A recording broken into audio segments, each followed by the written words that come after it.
పశ్చిమ మధ్య బంగాళాఖాతంలో అల్పపీడనం కొనసాగుతుంది. మరో 12 గంటల్లో ఇది వాయుగుండంగా మారే అవకాశం ఉంది. రాబోయే 24 గంటల్లో విశాఖ, అనకాపల్లి, అల్లూరి, తూర్పుగోదావరి, కాకినాడ, ఏలూరు జిల్లాల్లో భారీ వర్షాలు కురిసే అవకాశం ఉంది. పూర్తి వివరాలు మా ప్రతినిధి రవిచంద్ర అందిస్తారు.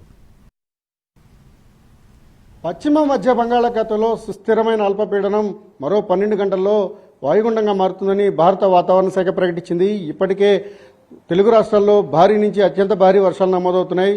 మరో 24 గంటల పాటు తెలుగు రాష్ట్రాలకు సంబంధించి ప్రధానంగా కోస్తాంధ్ర జిల్లాలకు సంబంధించి అత్యంత భారీ వర్షాలు నమోదయ్యే అవకాశం ఉంది. 25 సెంటీమీటర్ల పైన వర్షపాతం కురుస్తుందని కూడా హెచ్చరికలు ఉన్నాయి. ప్రస్తుతం విశాఖ తుఫాను హెచ్చరికల కేంద్రం సీనియర్ అధికారి జగన్నాథ్ కుమార్ మనకు అందుబాటులో ఉన్నారు.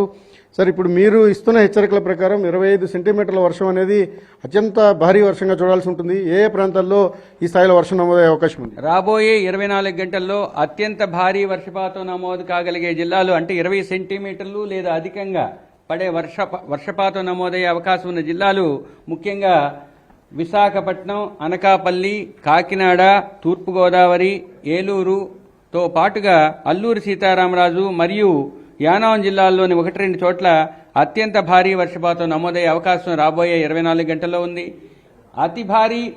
భారీ నుంచి అతి భారీ వర్షపాతం శ్రీకాకుళం, విజయనగరం, పార్వతీపురం మన్యం, కోనసీమ, కృష్ణా, ఎన్టీఆర్, పల్నాడు జిల్లాల్లోని 1-2 చోట్ల భారీ నుంచి అతి భారీ వర్షపాతం పడే అవకాశం ఉంది. ఇక గుంటూరు, బాపట్ల, ప్రకాశంతో పాటుగా రాయలసీమ జిల్లాలైన నంద్యాల, కర్నూలులో 1-2 చోట్ల భారీ వర్షపాతం 24 గంటల్లో పడే అవకాశం ఉంది. రెండవ రోజున అల్లూరి సీతారామరాజు, ఏలూరుతో పాటు ఎన్టీఆర్ జిల్లాల్లోని 1-2 చోట్ల భారీ వర్షపాతం నమోదయ్యే అవకాశం ఉంది. మూడవ రోజు అల్లూరితో పాటుగా ఏలూరులో అటువంటి పరిస్థితి ఉంది. ప్రస్తుతం ఉన్న తీవ్ర అల్పపీడన స్థితి ఎక్కడ ఉంది, ఏ ప్రాంతంలో ఉంది, ఇది ఎన్ని గంటల్లో రూపాంతరం చెందే అవకాశం ఉంటుంది? నిన్నటి అల్పపీడనం పశ్చిమ మధ్య బంగాళాఖాతం, దానికి ఆనుకుని ఉన్న వాయువ్య బంగాళాఖాతంలో అబౌట్ 18 డిగ్రీస్ అక్షాంశం వద్ద, 84 డిగ్రీస్ రేఖాంశం వద్ద ఒక సుస్పష్ట అల్పపీడనంగా కొనసాగుతుంది. ఈ సుస్పష్ట అల్పపీడనంతో అనుబంధంగా 9.6 కిలోమీటర్ల ఎత్తు వరకు ఉపరితల ఆవర్తనం పొంచి ఉన్నది. ఇది నైరుతి దిశకు వంగి ఉన్నది. దీనితో పాటుగా రాబోయే 12 గంటల్లో ఇది ఉత్తర వాయువ్య దిశలో పయనించి వాయుగుండంగా కేంద్రీకృతమయ్యే అవకాశం ఉంది. ఈ వాయుగుండం రేపు ఉదయం దక్షిణ ఒడిశా, ఉత్తర కోస్తా ఆంధ్రప్రదేశ్ మధ్య తీరాన్ని తాకే అవకాశం ఉన్నది. ఈ ప్రభావం వల్ల రాష్ట్రంలో రాబోయే వారం రోజులు కూడా చెదురుముదురుగా వర్షాలు పడతాయి. ఇందాక చెప్పుకున్నట్లుగా కొన్ని జిల్లాలకు భారీ నుంచి అతి భారీ, అత్యంత భారీ వర్షాలని సూచించడం జరిగింది.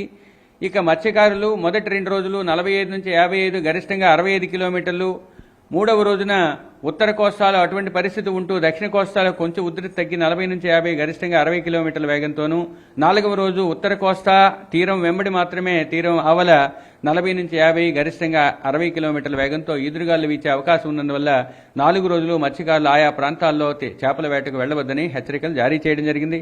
సరే అండి, అంచనాల ప్రకారం ఇది దక్షిణ కోస్తా, ఉత్తరాంధ్ర జిల్లాల మధ్య తీరాన్ని దాటే అవకాశం ఉంటుంది. ఆ తీరాన్ని సమీపించే కొద్దీ దాని ప్రభావం ఏ మేరకు ఉండే అవకాశం ఉంటుంది? వర్షాల ఉధృతి కానీ, గాలుల తీవ్రత కానీ ఏ స్థాయిలో పెరిగే అవకాశం? ఇందాక చెప్పినట్లుగా దక్షిణ ఒడిశా, ఉత్తర కోస్తా ఆ ప్రాంతాల గుండా తీరాన్ని తాకే అవకాశం ఉన్నందువలన మాత్రమే మీకు చెప్పినట్లుగా విశాఖపట్నం నుంచి కాకినాడ వరకు మరియు తూర్పుగోదావరి, ఏలూరు, అల్లూరి సీతారామరాజు జిల్లాల్లో భారీ నుంచి అతి భారీ వర్షపాతం అత్యంత భారీ వర్షపాతం నమోదయ్యే అవకాశం ఉందని చెప్పడం వల్ల ఆయా జిల్లాలకు రెడ్ అలర్ట్ జారీ చేయడం జరిగింది. అంటే రాష్ట్రంలో ఉన్న మిగిలిన ఏ ప్రాంతాలకు ఏ రకాల హెచ్చరికలను మీరు ఇచ్చి ఉన్నారు? ముఖ్యంగా ఇందాక చెప్పుకున్నట్లుగా విశాఖపట్నం, అనకాపల్లి, కాకినాడ, తూర్పుగోదావరి, అల్లూరి సీతారామరాజు, ఏలూరు జిల్లాలకు తో పాటు యానాంకు రెడ్ అలర్ట్ జారీ చేయడం జరిగింది. ఈ ప్రాంతాల్లో 20 సెంటీమీటర్ల వరకు వర్షం పడే అవకాశం కనిపిస్తుంది.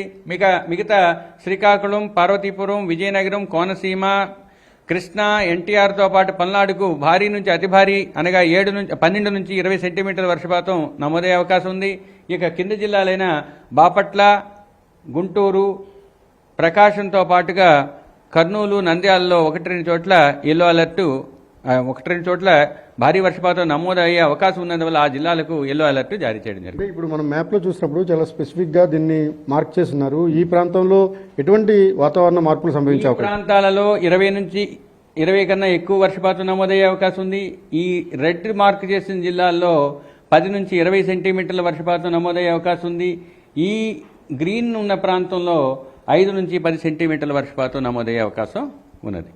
ఓవరాల్గా తెలుగు రాష్ట్రాలకు మరో 24 గంటల పాటు వర్షాల ఉధృతి కొనసాగిపోతోంది. ప్రధానంగా ఉత్తరాంధ్ర, దక్షిణ కోస్తాలోని కొన్ని జిల్లాలపైన అత్యధిక ప్రభావం ఉండబోతోంది. 25 సెంటీమీటర్లు అంటే ఎక్స్ట్రీమ్లీ హెవీ రైన్స్ కూడా రాబోతున్నాయి. కాబట్టి మరో 24 గంటలు పూర్తి స్థాయిలో అప్రమత్తంగా ఉండాల్సిన అవసరం కూడా ఉంటుంది. ఇక తీరం వెంబడి బలమైన ఈదురుగాలు వీస్తున్న కారణంగా పోర్టుల్లో ప్రమాద హెచ్చరికలు కూడా కొనసాగుతాయి. 3వ నెంబర్ హెచ్చరికలను కొనసాగిస్తూ ఐఎండీ సూచనలు జారీ చేసింది.